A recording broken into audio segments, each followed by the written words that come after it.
आप्त का उपदेश शब्द प्रमाण कहलाता है? बोलिए। तो ये जो शब्द प्रमाण है, ये उपदेश वचन, इसको शब्द प्रमाण कहते हैं। चाहे वो शब्द लिखा हुआ हो चाहे बोला हुआ हो, वो दोनों दोनों ही शब्द हैं। किसी आप्त व्यक्ति का वचन होना चाहिए, वो शब्द जो है प्रमाण होता है। आप्त का क्या मतलब? आप्त में 3 विशेषताएं होती हैं। आप्त व्यक्ति में कितनी विशेषता होती है? 3। पहली, उसका ज्ञान सत्य होना चाहिए। बोलिए क्या कहा? नॉलेज करेक्ट होना चाहिए, उसको भ्रांति संशय नहीं होना चाहिए। उसका ज्ञान सत्य शुद्ध होना चाहिए। दूसरी बात, वो परोपकारी होना चाहिए। दूसरी बात, दूसरे का भला चाहता हो, दूसरे का कल्याण करना चाहता हो, ऐसी भावना हो उसकी, वो आप्त का दूसरा लक्षण है। और तीसरा, सत्यवादी होना चाहिए। तीसरा, सच बोलेगा, झूठ नहीं बोलेगा। ये 3 लक्षण जिसमें हो वो आप्त कहलाता है। उसका ज्ञान शुद्ध सत्य होना चाहिए, वो परोपकारी स्वभाव का हो, और वो सत्यवादी हो। जिसमें ये 3 बातें होंगी वो आप्त कहलाता है। क्या ईश्वर का ज्ञान सत्य है? है। क्या ईश्वर परोपकारी है? है। क्या ईश्वर सत्यवादी है? है। तो मतलब तीनों बातें ईश्वर में, इसका मतलब ईश्वर आप्त है। और आप्त का उपदेश वो शब्द प्रमाण है। आप्त का उपदेश ही तो शब्द प्रमाण है। तो मतलब ईश्वर का उपदेश वो शब्द प्रमाण है, वो भी प्रमाण है, उसको मानना चाहिए। लोग मानते नहीं, इसलिए मार खा रहे हैं। जो शब्द प्रमाण कहता है, अगर आप उसका पालन नहीं करेंगे, उसकी बात नहीं मानेंगे, उससे लाभ नहीं उठाएंगे, तो निश्चित रूप से हानि उठाएंगे। क्योंकि उल्टा काम करेंगे, उल्टा काम करेंगे तो दंड भोगेंगे। वो उदाहरण मैंने दिया था, माँ ने बच्चे को समझाया, बेटा तवे पे हाथ मत रखना, ये गर्म है। उसने माँ की बात नहीं मानी, शब्द प्रमाण से लाभ नहीं उठाया। माँ जो बोल रही थी सच बोल रही थी, उसका ज्ञान भी सत्य था। ये तवा गर्म है, इस पे हाथ मत रखना, हाथ जल जाएगा। उसका ज्ञान भी सत्य था। वो परोपकार की भावना रखती थी, बच्चे का कल्याण चाहती थी, उसको दुख से बचाना चाहती थी, और उसने सही बताया कि ये तवा गर्म है, इस पे हाथ मत रखना। तो वो आप्त थी या नहीं थी? जब आप्त थी तो उसका वचन शब्द प्रमाण था या नहीं था? और बच्चे ने उसके शब्द प्रमाण पे विश्वास किया या नहीं किया? नहीं किया तो मार खाई, हाथ जलाया। तो जो शब्द प्रमाण का लाभ नहीं उठाएगा वो ऐसे ही मार खाएगा, दंड भोगेगा, दुख भोगेगा। बाद में फिर अक्ल आएगी, तब जब मार खा लेगा तब अक्ल आएगी, हाँ माँ ठीक कह रही थी, ये तवा गर्म है, इस पे हाथ मत रखना। तो ऐसे ही वेद में ईश्वर ने बहुत बातें बताई। उसका जो वचन है वो सारा का सारा क्या है? शब्द प्रमाण। ईश्वर आप्त है और आप्त का उपदेश शब्द प्रमाण है। असली अंतिम आप्त तो ईश्वरीय है, बाकी तो सब मनुष्य हैं, वो तो अल्पज्ञ हैं। उनको जगह जगह भ्रांति होती है, संशय होता है, कहीं झूठ बोलते हैं, कहीं सच बोलते हैं, गुला मिला मामला है। पूरा भरोसा नहीं कर सकते किसी भी मनुष्य पर। ईश्वर पे 100% विश्वास कर सकते हैं, वो गलती करता ही नहीं, कर ही नहीं सकता। ईश्वर कभी गलती नहीं कर सकता, इसलिए सबसे बड़ा आप्त ईश्वर है। और अगर हम किसी मनुष्य पर भी विश्वास करेंगे तो इसी शर्त पे करेंगे कि इसकी बात ईश्वर के साथ तालमेल रखती है या नहीं। अगर किसी की बात ईश्वर के अनुकूल है तो फिर वो सत्य है, उसके साथ तालमेल होना चाहिए। अगर कोई मनुष्य कुछ बोलता है और वो ईश्वर के विचार के विरुद्ध बोलता है तो समझ लेना झूठ है, वो गलत है, वो आप्त नहीं है, वो व्यक्ति अनाप्त है। क्या है? अनाप्त है, वो आप्त नहीं है, वो झूठ बोलता है, उसको भ्रांति है, वो भ्रांति से कुछ भी बोल सकता है। और अगर झूठ का फॉलो करेंगे, झूठ के पीछे चलेंगे तो मार खाएंगे।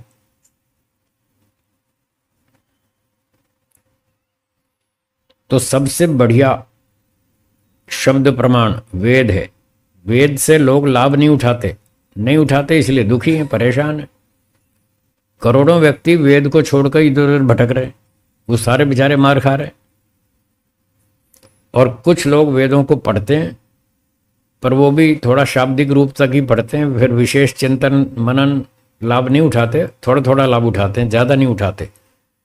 तो जितना अधिक शब्द प्रमाण पे आप विश्वास करेंगे उतना अधिक लाभ उठाएंगे। घरों में माता पिता बच्चों को बोलते हैं बेटा रात को जल्दी सो जाओ, बच्चे उनकी बात मानते हैं? नहीं मानते।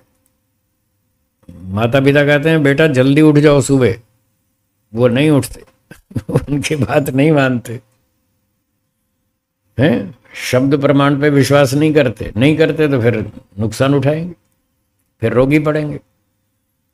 फिर जब रोगी पड़ेंगे फिर समझ में आएगी कि हाँ माता पिता ठीक ही कह रहे थे, जल्दी सोना चाहिए, जल्दी उठना चाहिए। जब बच्चे छोटे होते हैं 2, 4, 5, 6, 7, 8, 10, 12 साल तक, तब तक उनके साथ जबरदस्ती भी की जा सकती है। क्या बोला? 10-12 साल तक उनके साथ जबरदस्ती भी की जा सकती है, क्योंकि वो तो जानते नहीं। अब वो अपनी मनमानी करेंगे तो बहुत जगह मार खाएंगे। तो कई जगह पर माता पिता जबरदस्ती उनका हाथ पकड़ लेते हैं, बेटा तवा गरम है इस पे हाथ मत रखना वो जबरदस्ती भी पकड़ लेते हैं। आगे गड्ढा है, खाई है, बच्चा कूदने वाला है तो उसको जबरदस्ती पकड़ लेते हैं, नहीं बेटा खाई में गिरोगे तो चोट लगेगी। आपने भी अपने बच्चों को ऐसे कई जगह पर बचाया होगा, जो गिरने वाले थे, गड्ढे में, खाई में, रोड पर कहीं भी चोट खाने वाले थे, तो आपने उनको बचा लिया। तो वहाँ आपने ज़बरदस्ती की और उनको बचा लिया। इसलिए जब तक बच्चे छोटे हैं, अज्ञानी हैं, तब तक उनके साथ ज़बरदस्ती भी की जा सकती है, कर लेनी चाहिए। जब 12 साल से ऊपर हो जाएं तो फिर ज़बरदस्ती नहीं करना। हाँ, फिर वो मामला बिगड़ सकता है, ठीक है ना। 12 साल से कम उम्र के छोटे बच्चों के साथ जबरदस्ती भी कर सकते हैं, धाक धमकी भी कर सकते हैं, मारपीट भी कर सकते हैं, भूखा भी रख सकते हैं, कई तरह से उनको कंट्रोल कर सकते हैं। 12-14 से ऊपर हो जाएं तो बस फिर धाक धमकी नहीं, जबरदस्ती नहीं, मारपीट नहीं। फिर उनको कैसे कंट्रोल करें? फिर उनको बातचीत से, बुद्धि से कंट्रोल करें, उनको समझाएं। अब उनकी बुद्धि आने लग गई थोड़ी थोड़ी। छोटे बच्चों की बुद्धि उतनी विकसित नहीं होती तो वो ज़्यादा नहीं समझ पाते, तो वहाँ माता पिता की बुद्धि चलती है और उनके बुद्धि से वो सारे काम करने पड़ते हैं। जब 12-14 के बाद उम्र बढ़ती है तो अपनी बुद्धि भी आने लगती है। फिर बच्चा जगह जगह पे तर्क उठाता है, मैं ये काम क्यों करूं, मैं तो नहीं करता। तो जब ऐसी बात आए तो उसको समझाइए क्यों करना, इससे क्या लाभ है। 12-14 वर्ष के ऊपर के बच्चों को तर्क से, बुद्धि से, लॉजिक से समझाइए कि ऐसा करने से ये लाभ है, ऐसा करने से ये नुकसान है, और फिर उनको छोड़ दीजिए। सोचो तुम लाभ उठाना चाहते हो या हानि? क्या उत्तर देंगे बच्चे? लाभ। तो लाभ तो इस काम के करने से, इस काम के करने से तो नुकसान है। अब तुम समझदार हो, सोचो। अब हम जबरदस्ती नहीं करेंगे, अब थप्पड़ नहीं मारेंगे, तुम्हारा खाना नाश्ता बंद नहीं करेंगे, कार्टून टीवी पिक्चर बंद नहीं करेंगे, धमकी नहीं लगाएंगे। अब तुम अपने दिमाग से सोचो, अब तुम्हारी जिम्मेदारी शुरू। अगर ये अच्छा काम करोगे सुखी रहोगे, और ये गलत काम करोगे दुखी रहोगे, दंड भोगोगे, बोलो क्या करना तुम जानो। ऐसे बच्चों को थोड़ा सोचने का अवसर दें, थोड़ा चिंतन करने का समय दें, तो वो विचार करेंगे, उनकी बुद्धि और खुलेगी और वो धीरे धीरे ठीक निर्णय पर आ जाएंगे। फिर वो उनको बात समझ में आ जाएगी कि हाँ ये काम करना चाहिए, इसमें ये लाभ है, और ये नहीं करना चाहिए, इसमें नुकसान है। तब फिर इस प्रकार से आप बच्चों को अपने अनुकूल बना सकते हैं। तो हमारी बात चल रही थी शब्दों की, शब्द प्रमाण की। ईश्वर का वचन सबसे बड़ा शब्द प्रमाण है। उसके बाद दूसरा नंबर ऋषियों का है। दूसरा नंबर किसका? ऋषि लोग भी गलत नहीं बोलते, जैसे ईश्वर गलत नहीं बोलता, ऋषि भी गलत नहीं बोलते। ईश्वर सही बोलता है, ऋषि भी सही बोलते हैं। ऋषि लोग तो मनुष्य हैं, वो सही कैसे बोलते हैं? वो ईश्वर से पूछ के बोलते हैं, अपनी बात बोलते ही नहीं, ईश्वर की बात ही बोलते हैं। तो ईश्वर क्या झूठ बोलता है? और जो ईश्वर से पूछ कर ऋषि कह रहा है कि ये बात ऐसी है, तो वो भी सच बोलेगा। ईश्वर की ही बात बोलता है, अपनी नहीं बोलता वो। इसलिए वो भी आप्त है, उसका ज्ञान भी शुद्ध है, वो भी परोपकारी है, सबका भला चाहता है ऋषि, और सत्यवादी है, वो झूठ नहीं बोलता। इसलिए ऋषि भी आप्त है, तो उसका वचन भी शब्द प्रमाण है।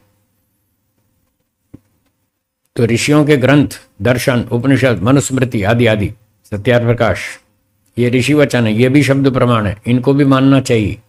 मानेंगे तो लाभ उठाएंगे, नहीं मानेंगे तो नुकसान। आप जानो क्या करना। हमारा काम तो बताने का।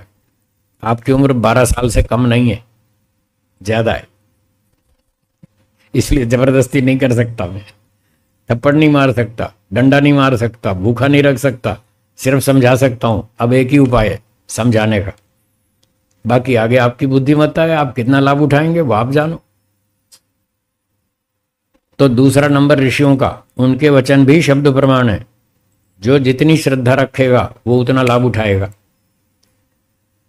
जो नहीं रखेगा तो नहीं। ऋषियों के बाद फिर बहुत सारे अलग अलग क्षेत्र के विद्वान हैं, अपनी अपनी फील्ड में एक्सपर्ट हैं। कोई हलवाई है, उपकार की भावना भी जागी, चलो भाई सिखाते हैं, इसका भी भला हो जाएगा, इसको भी कुछ 4 पैसे कमा लेगा, विद्या भी सुरक्षित रहेगी और इसका घर भी ठीक चल जाएगा। और उसने ठीक ठीक सत्यवादी बनकर सारी मिठाई सिखाना शुरू किया। हलवा ऐसे बनेगा, कचौरी ऐसे बनेगी, पूरी ऐसे बनेगी, मटर पनीर ऐसे बनेगा, फलानी चीज़ ऐसे बनेगी, सब उसने सिखाना शुरू किया, सच सच बताना शुरू किया। तो हलवाई इन सब चीज़ों के एक उदाहरण था। हलवाई अपनी लाइन में एक्सपर्ट है और वो सच बोलता है, ठीक ठीक सिखाता है, वो आप्त कहलाता है। AD सीरियल आपने देखा होगा, देखा है ना? वो कैसे पता लगाते हैं चोर कैसे आता है और कहाँ जाता है और क्या करता है, वो पूरी पूरी पॉलिसी खोल के रख देते हैं कि चोर ऐसे ऐसे चोरी करता है। तो चोर भी अगर बताए कि मैंने, एक सेठ ने, एक जज कोर्ट में एक जज साहब ने चोर को पूछा, तुमने चोरी करना कहाँ से सीखा? बोला साहब लोफर फिल्म में धर्मेंद्र से सीखा। एक कोई पुरानी पिक्चर थी लोफर, उसमें धर्मेंद्र ने चोरी की।